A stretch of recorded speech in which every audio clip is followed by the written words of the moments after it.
Ya ulama yang milih miskin. Dulu miskin itu pilihan karena takut hisab. Sekarang alhamdulillah takdir. Nah, tapi teori itu ketika Imam Syafi'i berguru sama Imam Malik setelah wisuda, mungkin kalau sekarang termasuk kumplot, kata gurunya kamu harus mengaji lagi sama namanya Muhammad bin Hasan As-Syaibani, orangnya di Irak. Akhirnya singkat cerita Imam Syafi'i menempuh perjalanan dari Madinah ke Irak. Dulu pakai onta. Ketika ketemu Muhammad bin Hasan As-Syaibani, itu di ruang tamu beliau itu banyak emas lantaan, banyak uang, banyak, kalau mungkin kalau sekarang banyak dolar, banyak sekali harta yang diletakkan di kamar tamu. Jika Imam Syafi'i ini heran, ini ulama apa ini pedunya gitu, suka harta ya. Kata Muhammad bin Hasan As-Syaibani, atak jabu min hadhi, kamu heran kalau saya kaya raya seperti ini. Ya Anda kan ulama, harta kan banyak hisapnya. Kata beliau, kalau kamu udah ikhlas harta ini dikuasai orang soleh, tak kasihkan orang fasik. Biar dipakai judi, dipakai main perempuan, dipakai hura-hura. Wah jangan, nanti lebih bahaya. Berarti orang soleh harus kaya, iya harus kaya. Sudah, boleh kaya. Nah semenjak itu mulai ada satu terobosan manhaj, terobosan metode dalam mengelola ilmu sosial. Bahwa harta tahta wanita itu bisa digunakan kebatilan, juga bisa digunakan membela hak. Wanita kita tahu al-madrasatul ula, sekolah pertama adalah perempuan. Sehingga kalau kita punya istri solihah, punya istri afifah yang tidak terlintas berpikiran serong, maka betapa nyamannya keluarga kita. Hingga baiti jannati, rumah kita adalah surga kita kalau kita punya istri solihah, punya istri afifah. Jika perempuan ini luar biasa dalam proses pendidikan umat. Jika tidak ada orang alim, tidak ada orang pinter, tidak ada orang sukses, kecuali di belakangnya ada perempuan yang hebat. Tentu makna perempuan yang paling pokok adalah ibu. Kata Imam Syafi'i, al-madrasatul ula. Harta juga gitu. Kalau orang fasik, orang-orang zalim punya power, hartanya besar, maka dia bisa menggerakkan kezaliman secara masif. Begitu juga sebaliknya, kalau orang soleh yang punya harta besar, maka bisa menggerakkan kesolehan secara masif. Nah di sini ini hebatnya Allah Subhanahu wa Ta'ala yang memandu kita dengan Al-Quranul Karim. Kita disuguhi cerita-cerita Nabi yang miskin kayak Nabi Ayub, tapi juga disuguhi cerita-cerita Nabi yang bahkan hartanya banyak sekali, yaitu Nabi Sulaiman, Nabi Dawud. Beliau adalah seorang raja yang zaman dulu bahkan istrinya banyak, ya, karena memang zaman syariat dulu dibolehkan sampai istrinya berapa saja itu. Karena logika yang harus terbangun adalah jika kita menolong satu perempuan itu baik, maka menolong dua lebih baik, tiga lebih baik. Maka ketika seorang nabi itu pasti soleh, pasti baik, maka bisa saja secara logika dan kita benarkan dulu istrinya Nabi Dawud, Nabi Sulaiman itu baik. Tapi kenapa harus terkontrol sekarang, harus dibatasi misalnya? Logikanya juga bisa dibalik. Kalau punya istri satu aja terlantar, apalagi dua, apalagi tiga. Jadi itu terus semenjak itu ada metode. Ada metode untuk mengkontrol sosial.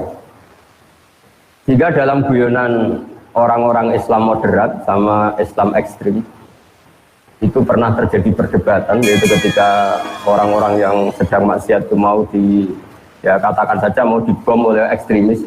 Kebetulan ekstremisnya ini suka ilmu, tanya kalau orang-orang yang maksiat itu dibom itu gimana? Mereka kan ngotori buminya Allah dengan maksiat. Bersama yang Islam moderat dijawab, kalau mereka mati dalam keadaan maksiat, itu mereka di neraka apa di surga? Di neraka kata. Kata yang moderat, akana dzalika muradan nabi.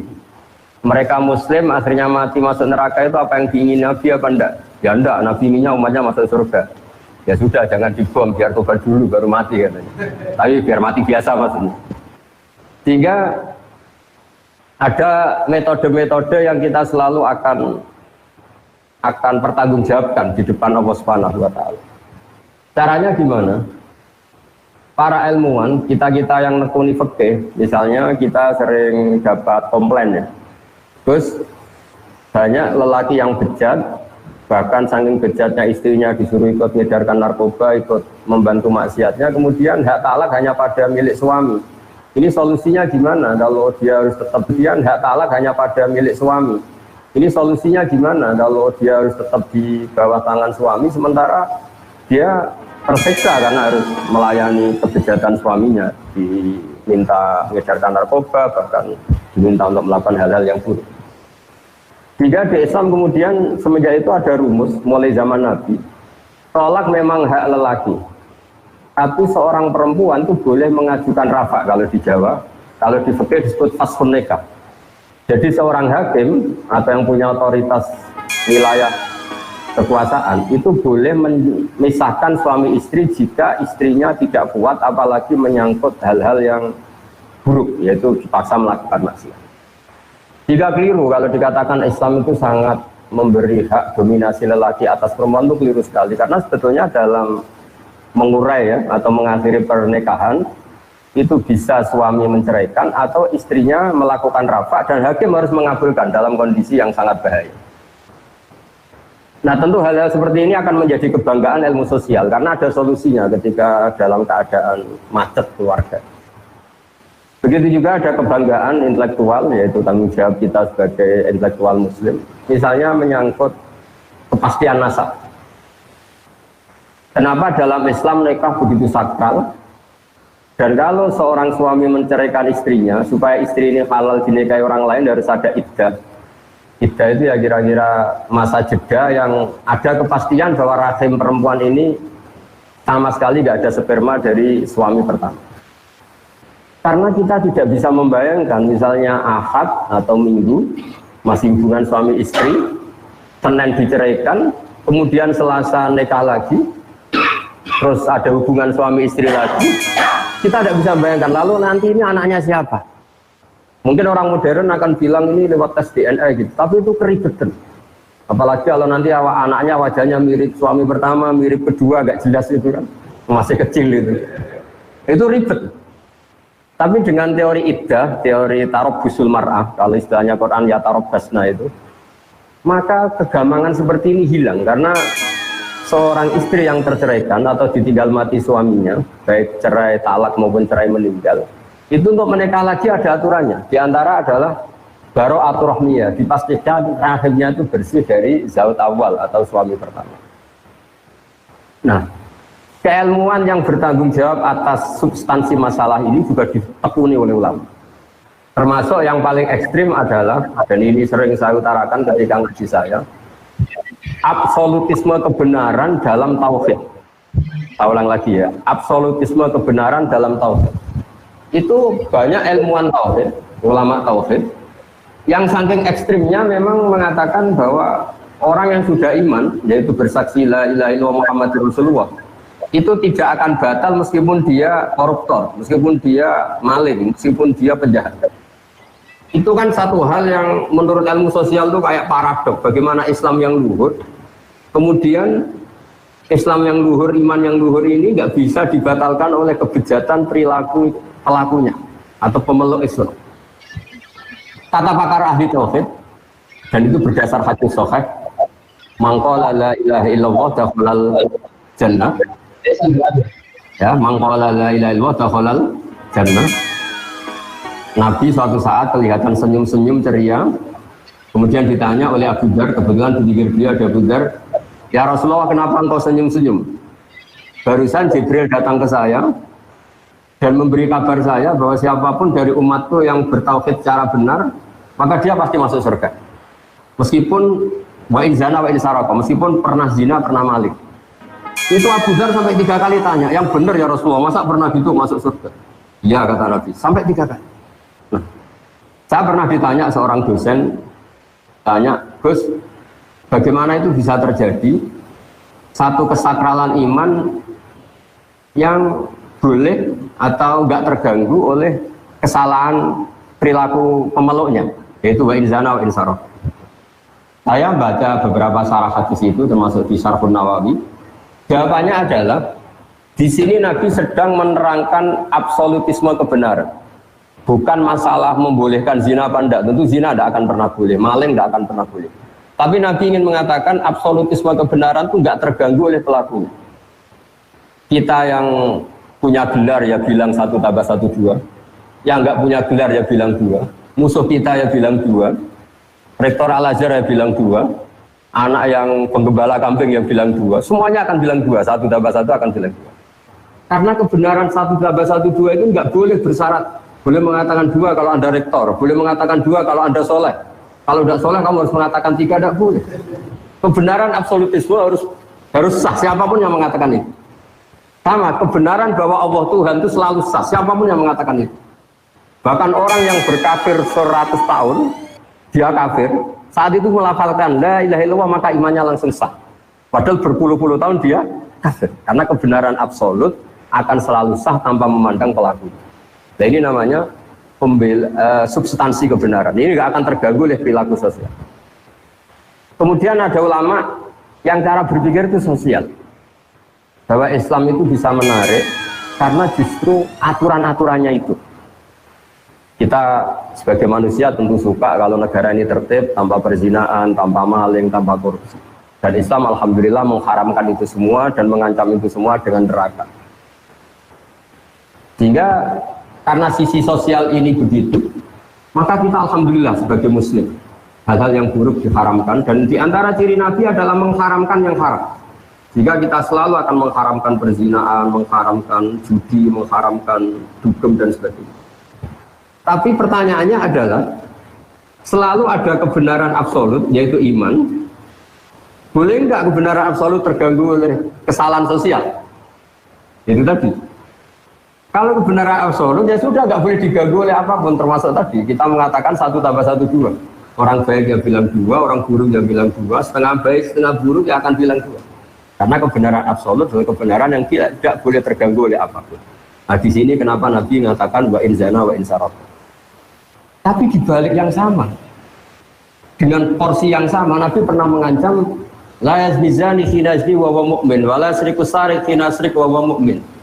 Tidak pernah berzina seseorang kemudian dia saat itu berstatus mukmin, dan tidak pernah maling seseorang kemudian saat itu dia berstatus mukmin. Lalu bagaimana dengan dua hadis ini yang sama-sama sahih? Oleh ulama dijawab, ketika seseorang zina atau maling itu pasti terinspirasi oleh kenakalannya, oleh nafsunya, nggak ada sangkut paut dengan imannya. Karena yang namanya iman pasti mengajarkan kebenaran. Nah, di sini kemudian ada kelompok besar dalam mazhab Islam, ada ahli sunnah wal jamaah yang berkeyakinan Islam, iman adalah satu keyakinan absolut, sehingga kalau orang salah, dia tetap salah saja, tapi tidak sampai menjadi kafir. Ada kelompok Khawarij yang mengatakan setiap kesalahan besar menjadikan seseorang kafir. Kita sekarang bikin analogi. Kalau seseorang sudah sah menjadi warga Indonesia, dia berKTP Indonesia, tidak pernah mengeluarkan diri dari warga Indonesia, kemudian dia jadi koruptor, tentu kita sepakat dia warga Indonesia. Soal kita hukum, kita beri sanksi, itu karena kesalahannya, tapi dia tetap warga Indonesia. Karena dia warga Indonesia adalah status, sementara kesalahan dia adalah kesalahan sebagai manusia. Sehingga mazhab Ahlussunnah adalah seseorang yang melakukan dosa besar tetap mukmin, tapi nanti tetap disiksa di neraka entah berapa lamanya. Saya juga belum mengkonfirmasi sama malaikat Malik ini, penjaga nerakanya ini. Tapi yang jelas ada pelatihan di sini. Nah, pelatihan ini juga menguntungkan kita. Menguntungkannya gini, di Quran ada ayat Qul ja'al haqq wa ma yubdi'ul batil wa ma yu'id. Kalau yang lebih terkenal tentu ja'al haqq wa zaqal batil innal batila kana zahuqa. Kalau kita berpikir absolutisme, berpikir kebenaran mutlak, maka kemusyrikan, kekafiran, kesalahan itu hal yang enggak ada. Kalau istilahnya Quran, kaburat kalimatan takhruju min afwahihim iyaquluna illa kadziba. Misalnya ini saya pegang jam tangan, mungkin ini dari aluminium atau besi, terus saya mengatakan begini, jam tangan saya ini dari kayu. Maka kalimat ini tidak menjadi kalimat opini, tapi menjadi satu kesalahan, karena itu kalimat yang salah.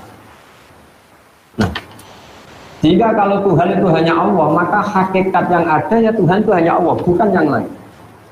Jika apapun banyaknya orang musyrik itu dianggap tidak ada. Wa ma yubdi'ul batil wa ma yu'id, sesuatu yang batal, yang enggak benar itu pasti enggak ada. Karena tadi fakta bahwa jam ini dari kayu adalah enggak ada. Meskipun yang mengatakan ada, mungkin yang mengatakan itu karena salah ucap atau kebodohan atau keyakinan yang keliru, tapi hakikat ini tidak. Jadi sini hebatnya Islam. Islam pertama datang termasuk wa 'allama Adamal asma. Pertama Nabi Adam diajari adalah menamai sesuatu sesuai proporsinya, sesuai statusnya.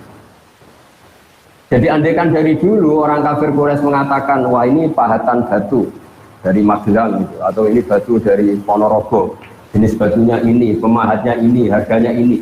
Mungkin mereka hanya bilang ini batu yang dipahat.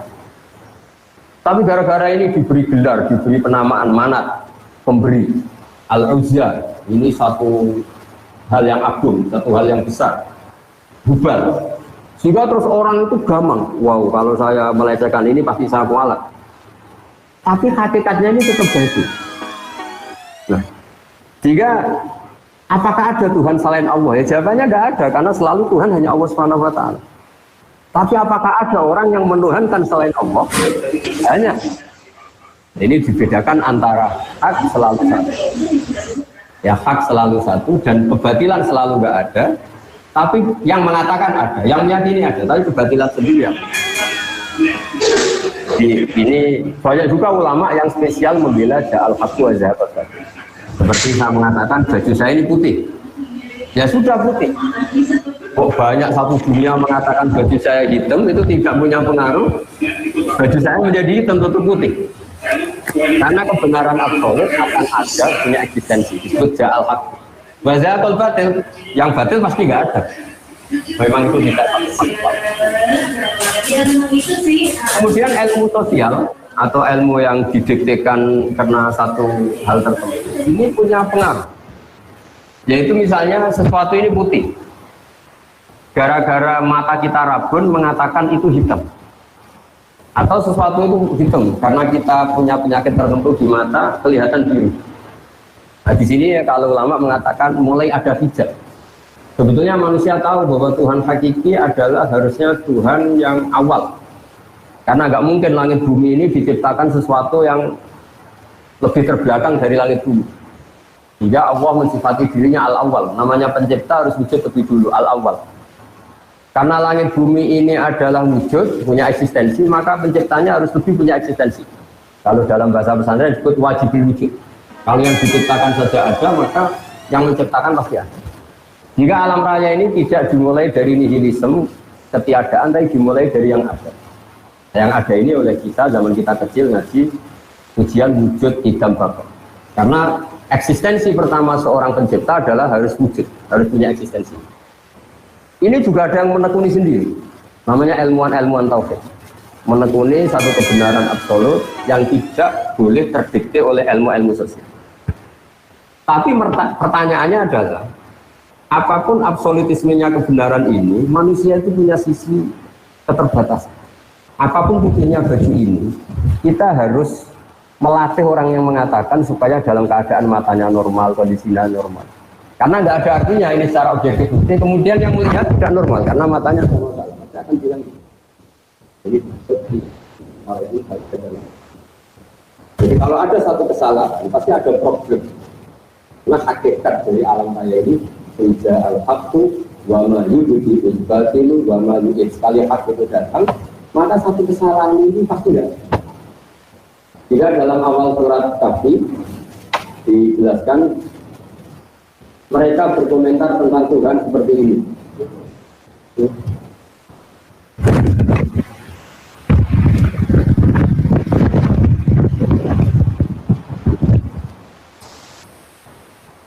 Ya saya teruskan. Jadi para intelektual ya atau para ilmuwan penjaga kebenaran yang absolut itu adalah cara berpikir bahwa eksistensi kebenaran absolut itu tidak boleh terganggu oleh status sosial. Sehingga seperti yang saya analogikan tadi, orang akan bilang 1 tambah 1 itu pasti 2. Itu tidak dosen, tidak rektor, tidak orang fasik, tidak orang soleh, tidak koruptor, tidak KPK. Karena untuk mengatakan kebenaran yang absolut tidak butuh kesalehan. Siapa saja sah. Di sini hebatnya Rasulullah mengatakan orang kafir 20 tahun atau 100 tahun sekali dia bersyahadat maka Islamnya langsung sah. Tanpa harus dia mensucikan diri dulu, ini itu enggak. Karena ini kebenaran yang absolut. Sehingga keyakinan mainstream ulama seluruh dunia, kalau ada orang muslim melakukan dosa besar maka dia tetap muslim dan dosanya tetap dosa. Tidak boleh orang menjadi kafir hanya karena melakukan kesalahan. Sama, kita selalu warga Indonesia karena ber-KTP Indonesia, berstatus Indonesia, meskipun kita koruptor, tetap kita warga Indonesia. Nah, mulai benar-benar keluar warga Indonesia kalau kita merubah jati diri kita, KTP kita, paspor kita. Sama, kita menjadi kafir kalau sudah merubah Tuhan kita. Dari Tuhan Allah menjadi Tuhan apa, itu benar-benar menjadi kafir. Tapi selagi kita cara bertauhid adalah la ilaha illallah Muhammadur Rasulullah, maka imannya sah. Nah, kemudian yang kedua menyangkut sosial. Tapi dalam mengawal keimanan ini, gak semudah itu tadi. Kita tidak mudah melatih orang mengatakan baju ini putih, tanpa dia punya perangkat, matanya sehat, kondisinya cerah. Karena untuk mengatakan putih itu butuh kesaksian bahwa itu putih. Dan bisa mengatakan itu putih kalau matanya normal tanpa ada penyakit. Nah, di sini ini terus ada gerakan ulama melawan hijab. Makanya di juz amma itu, di awal-awal kita ngaji juz amma yang masih juz 30 itu, kalau mengistilahkan orang-orang kafir, kalla innahum ar-rabbihim yauma idzil lamahjubun. Orang kafir itu siapa? Adalah orang yang cara melihat Tuhannya itu ada hijab, ada pembatas. Jika sesuatu yang putih karena dia ada sekat, akan dikatakan tidak putih. Nah, Islam itu agama yang mengajarkan baini wa baina Allah nggak boleh ada hijab. Jika kita diajarkan sholat, diajarkan munajat, diajarkan wiridan, supaya nggak ada sekat bainana wa baina Allah antara kita dan Allah. Diharapkan kalau nggak ada sekat, itu kemudian ada kebenaran hakiki yang kita kenali. Barokahnya mengenali kebenaran hakiki ini, iman kita menjadi mantap. Nah, kalau sudah mantap, itu yang istilahnya Allah dijelaskan yusabbitu walladzina amanu bil qawli tsabiti fil hayatid dunya fil akhirah. Seorang mukmin akan ditetapkan imannya sebagaimana iman itu sendiri adalah al-qawli tsabit. Memang satu statement atau satu status atau satu fakta yang nyata. Beda dengan orang kafir ketika misalnya menyembah batu atau menyembah manusia, nanti di akhirat sama Allah dipanggil, Tuhan kamu siapa? Batu Gusti. Tuhan kamu siapa? Manusia ini. Mana itu? Setelah dipertontonkan ternyata mereka ada siapa-siapa. Ini yang disebut mereka didatangkan bersama Tuhan-Tuhan yang mereka sembah. Wa dhalla anhum ma kanu yaftarun. Kemudian ini semua nggak ada guna. Di sebagai mukaddimah, saya memang orang yang sangat fanatik supaya umat Islam berpikir tauhid secara benar, dan itu penting sekali karena semua nabi kalau mengistilahkan dirinya itu qul inni ala bayyinatin mir rabbi. Syarat iman itu harus melihat kebenaran itu, cara Jawa itu cetha welo-welo, harus sejelas-jelasnya. Kenapa kita pertama mensifati Tuhan itu wujud misalnya? Karena alam raya ini terlanjur wujud, punya eksistensi. Kan nggak mungkin sesuatu yang wujud kemudian penciptanya sendiri tidak wujud. Itu nggak ketemu akal. Pakai fayakunul adamu yakhluqu mawjudan. Bagaimana sesuatu yang nggak ada, yang harusnya nggak bisa jadi faktor, kemudian menyebabkan sesuatu yang ada. Oh kalau gitu alam raya ini penciptanya atau Tuhannya siapa? Ya sifati saja zat yang wujud. Hanya kita nyifati wujud. Berhubung pencipta tentu wujudnya lebih dulu, akhirnya kita sifati qadim atau awal. Wujud idam atau idam qadim awal. Masa pencipta kalau dulu sama yang diciptakan. Kemudian karena pencipta ini super, mesti nggak ada yang mengalahkan. Lalu kita sifati bako atau akhir, nggak akan punah.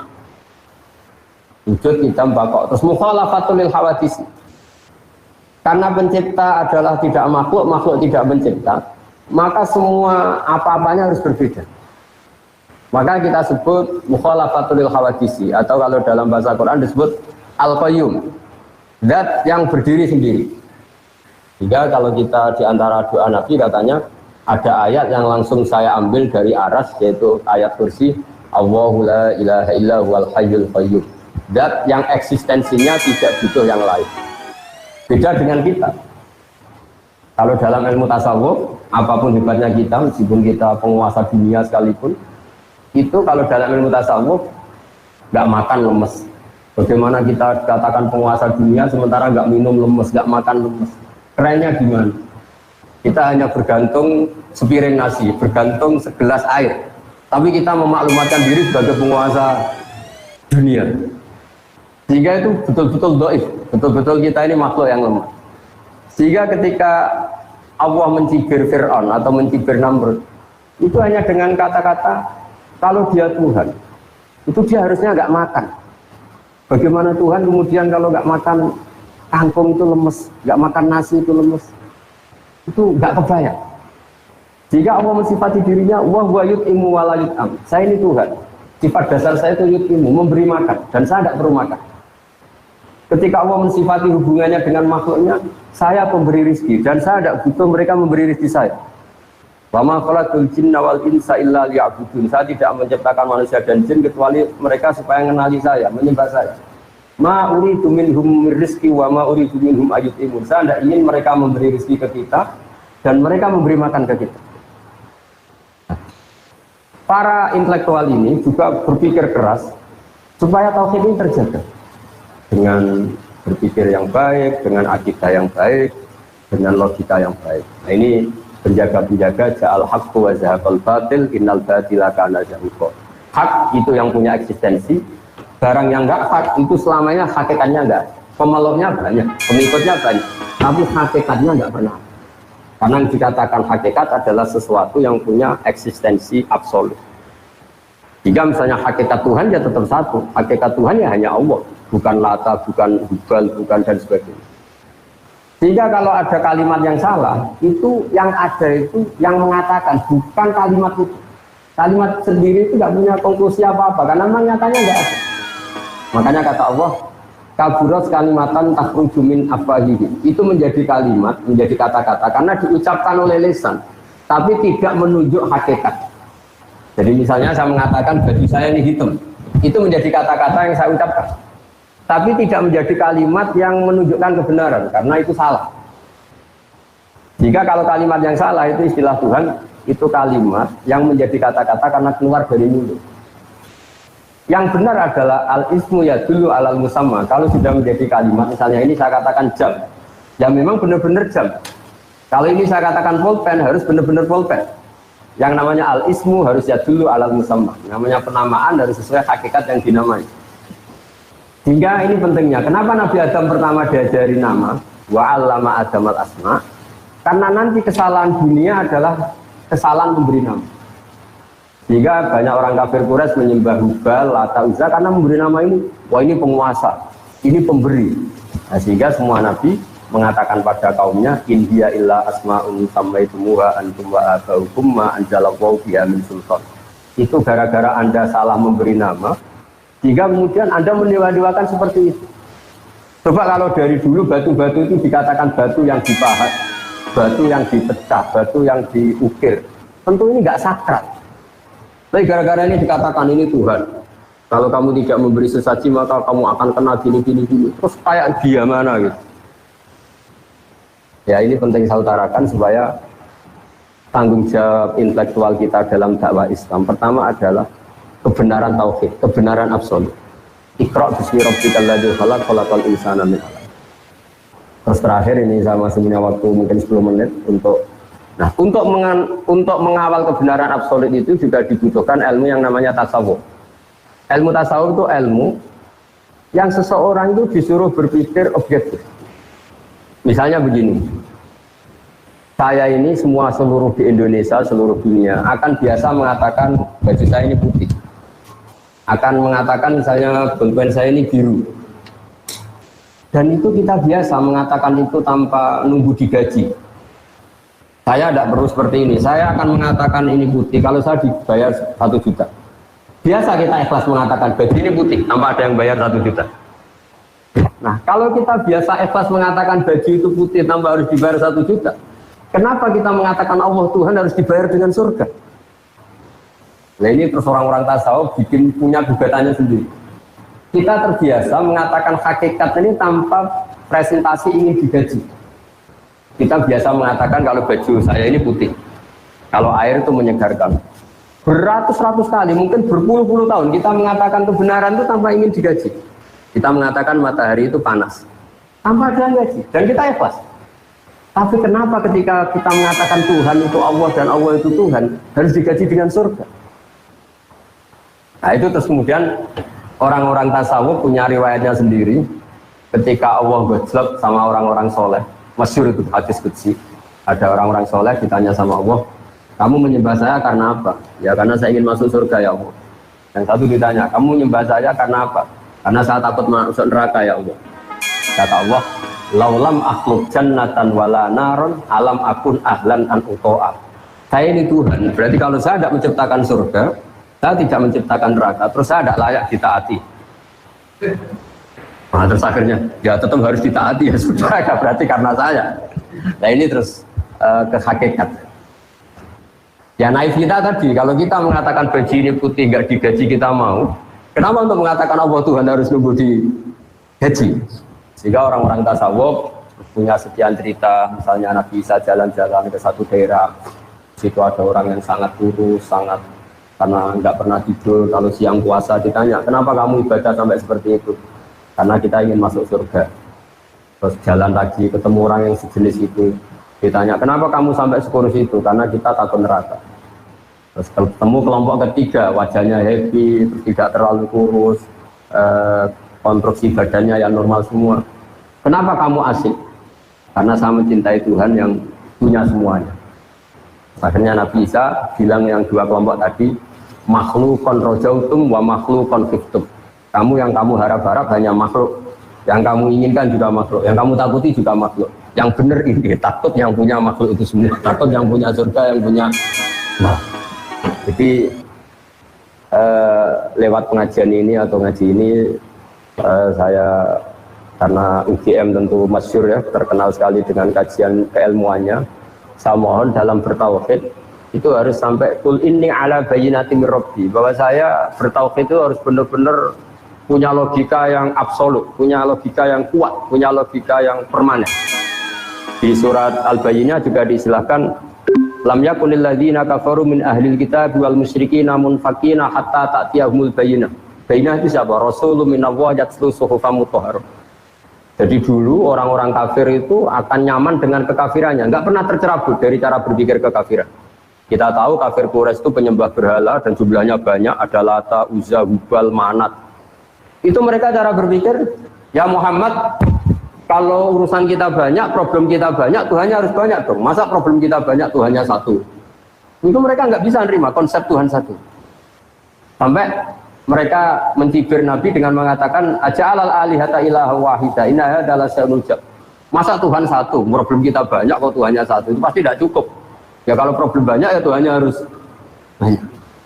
Terus Nabi dengan sabarnya memberi penjelasan, wahai para orang-orang kafir, kalau kamu jadi buruh punya majikan banyak, kemudian perintahnya beda-beda, itu kamu suka mana? Punya majikan satu yang baik sama majikan banyak yang perintahnya beda-beda. Ya suka satu ya Muhammad. Nah, Nabi menyatakan Tuhan kamu adalah majikan kamu. Kalau jumlahnya banyak yang bingung itu kamu. Terus akhirnya ya mak Tuhan satu aja. Nah itu terus disebut dorobawu matalar rojulan fi syuraka'u mutasyadisuna wa rojulan salamal lirojul. Allah memberi satu analogi, satu orang yang punya atasan banyak sama yang punya atasan satu. Tentu kita nyaman yang punya atasan satu, dan Tuhan kamu itu atasan kamu. Maka ya sebaiknya satu saja supaya Anda tidak bingung. Yaitu hatta ta'tiyahumul bayyinah. Jadi saya mohon semua civitas akademika UGM juga semua yang suka ngaji, bahwa bertauhid itu harus sampai kul inni ala bayyinatin mir rabbi. Bahwa kebenaran harus benar-benar logis, absolut, dan tidak boleh tergoyah oleh apapun. Saya kira demikian, mohon maaf. Assalamualaikum warahmatullahi wabarakatuh. Waalaikumsalam warahmatullahi wabarakatuh. Terima kasih pada Gus Baha yang telah memberikan satu pencerahan pada kita berkaitan dengan satu landasan yang paling utama, yaitu masalah tauhid ini. Saat ini ada yang bertanya terkait dengan judul yang disampaikan, yaitu tanggung jawab intelektual. Tentu di sini adalah intelektual Muslim dalam dakwah Islam, yaitu berkaitan dengan kira-kira sejauh mana sih kita ini kemudian memiliki peran dakwah. Karena kalau kita lihat ini Gus Baha ini kan gimana ya, orang yang kemudian begitu rileksnya, begitu enaknya tatkala kemudian menjawab gitu loh. Apakah engkau itu mau berjuang untuk Islam? Itu kan sudah ada tanggung jawab Allah. Nah, tetapi kan kita sebagai seorang intelektual di dalam kampus itu kan ada tadi bahwa kita sebagai seorang Muslim di sisi lain kemudian juga punya kewajiban untuk memberikan value, memberikan nilai yang sekarang itu begitu begitu banyak penawaran terhadap nilai-nilai itu. Kalau kita ingin seperti Gus Baha kan ya tidak mungkin kan gitu loh. Nah kira-kira balik lagi, kira-kira sebagai seorang intelektual itu bagaimana berkaitan dengan proses tanggung jawab dakwah, berkaitan dengan proses belajar keagamaan. Terima kasih Gus. Oh ya. Jadi memang kenapa saya sering bikin statement Islam itu tidak usah kamu pikir, itu pasti diurusi oleh Allah Subhanahu wa Ta'ala. Sebetulnya itu bentuk counter ya, karena banyak pemikir Islam yang karena mungkin kurang baca atau nekuni Islam, justru gara-gara pikiran dia ini Islam tambah ruwet. Dan reportnya itu diatasnamakan Islam. Jika saya mengcounter itu dengan mengatakan Islam itu tidak usah kamu pikir, karena panduannya jelas. Kita nggak usah mikir Islam pun, kalau sesuai panduan Islam, pasti dengan sendirinya itu dakwah. Karena Islam mewajibkan mengajar. Islam mengharamkan kitmanul ilmi, menyembunyikan ilmu. Kalau ada kesusahan, Islam juga mengancam, tidak termasuk umatku, dia tidur kekenyangan sementara tetangganya kelaparan. Tidak termasuk umatku orang yang membiarkan sekelilingnya bodoh sementara dia pinter. Jadi sebetulnya kalau mengikuti panduan-panduan Islam itu bagus. Problemnya kalau hak mikir ini kita berikan sama nyuwun sewu mubalek atau ustadz atau kiai, semua orang akan punya cara berpikirnya sendiri. Dan itu awal dari ikhtilaf kata Nabi, sehingga kita sebagai ulama itu membatasi sekali yang namanya pemikiran. Kita utamakan riwayat, meskipun kita tidak meninggalkan akal. Jadi misalnya begini contoh paling gampang ya, ada orang dengan pengalaman tertentu, dengan trauma tertentu, kemudian terus pidato begini, kiai itu harus kaya, dosen itu harus kaya. Kalau dosen tidak kaya, tidak bawa mobil, tidak dihormati mahasiswa. Masa dosen pakai ondel ya? Ini kan traumanya dia, mungkin dia pernah bawa ondel, ditertawain mahasiswanya atau ditertawain umatnya kalau kiai. Tapi kemudian dia bikin ukuran, untuk bikin ukuran kalau ingin dihormati kamu harus bawa mobil. Pertanyaannya adalah, mana ada target dalam Islam supaya orang dihormati? Target dalam Islam adalah orang nyari ridhonya Allah, bukan ingin dihormati. Nah ini yang kemudian kan tuh jadi lucu, masa orang digerakkan, dia ini harus kaya, kalau nggak kaya nggak dihormati, dosa harus bawa mobil, kalau nggak mobil nggak dihormati. Pertanyaannya, target ingin dihormati ini pikiran Islam atau pikirannya dia? Nah, tentu kita tetap tanggung jawab terhadap perjalanan agama ini, kita memberi kontribusi, tapi dengan cara tadi. Saya ulang lagi, dengan cara riwayat. Kenapa saya katakan dengan cara riwayat? Karena kalau analogi sosial, itu tidak ada selesai.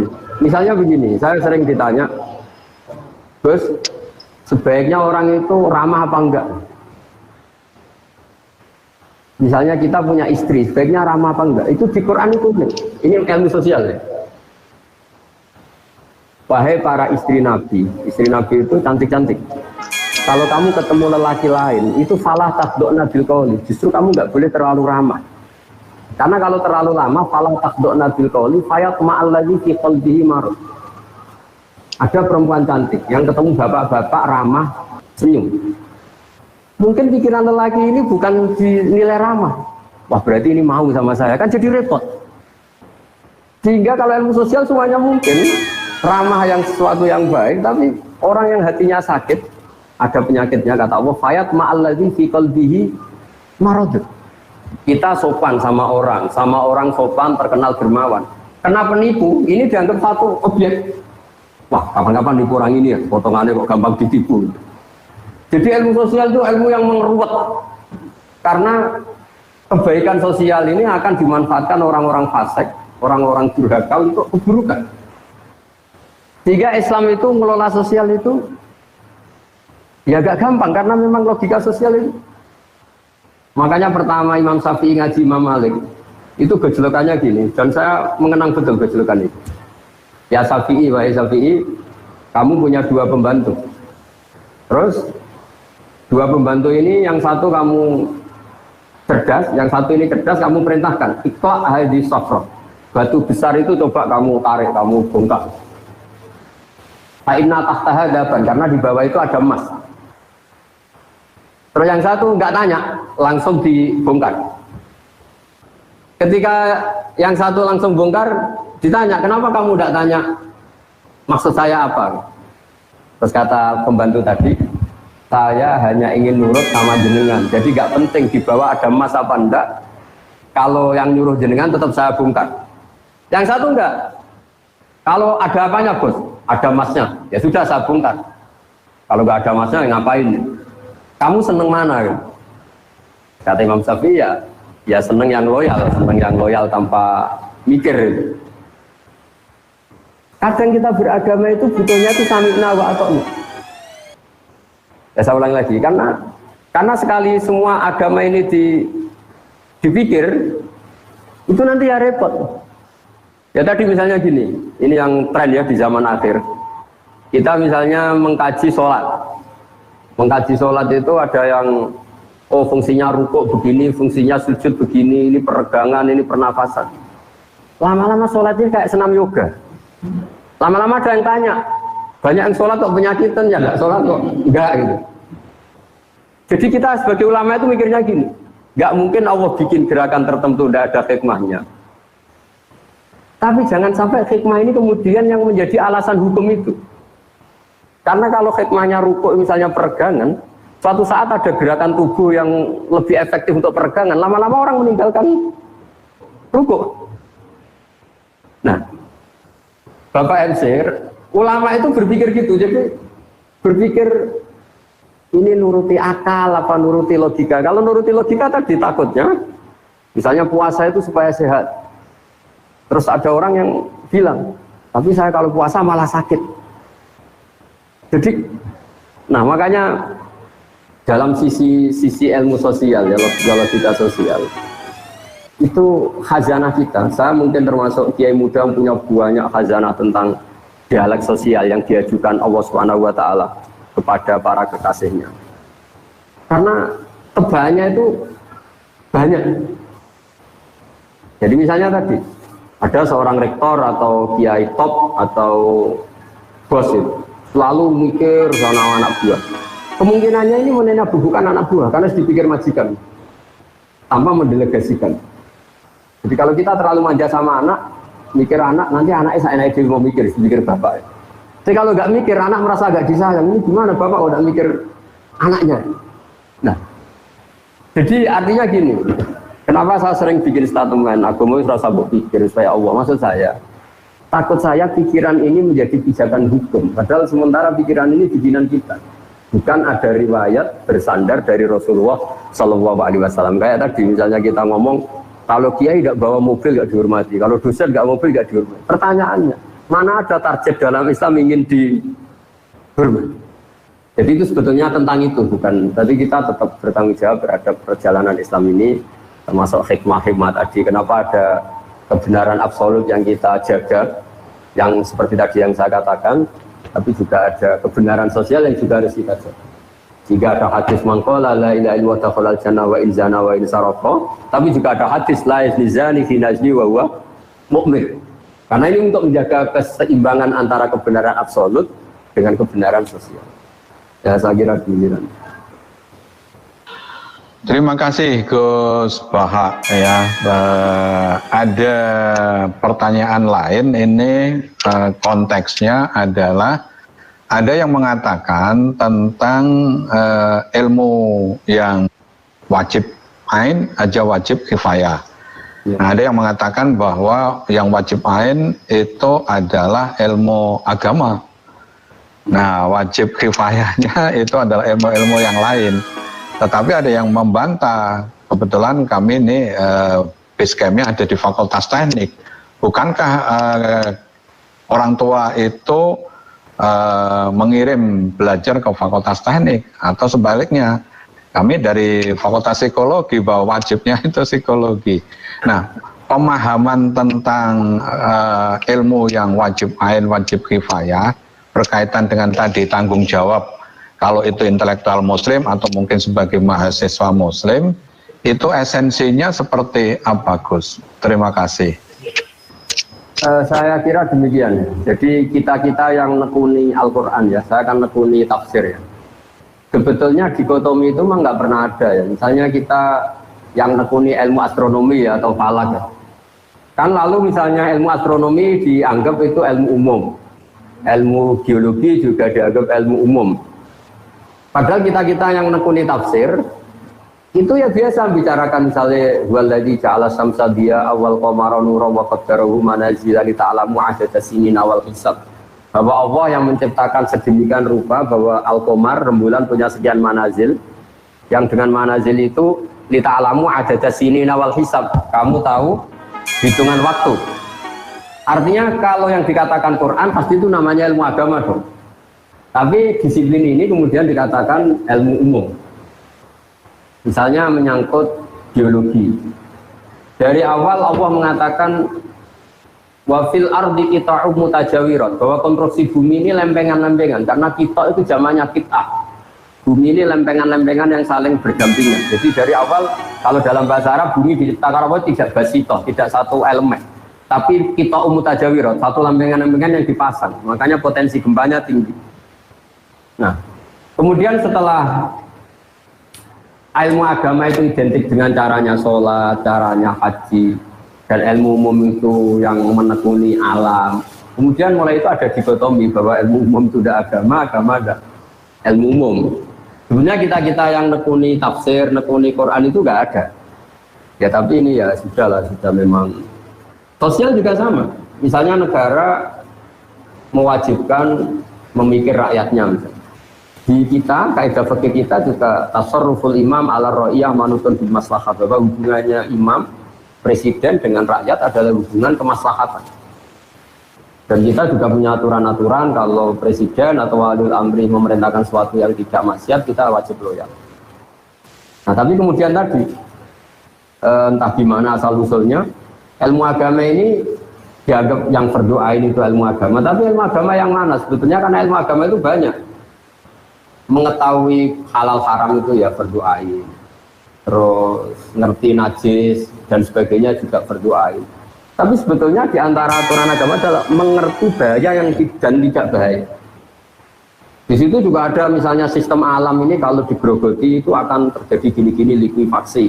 Itu ya dibicarakan misalnya amin teman fisama ayak sifatul ardo kaidah tamur. Kamu hati-hati di bumi, potensi bumi itu bisa tamur, bisa melumer, bisa likuifaksi. Terus kata Allah, kamu di bumi juga jangan merasa aman, bisa saja benda di langit setiap saat itu bisa jatuh. Ayun sila alikum hasiban, misalnya meteor setiap saat juga bisa jatuh. Nah, Quran itu membicarakan semuanya, mulai ilmu agama, tapi lama-lama ini dikatakan ilmu umum.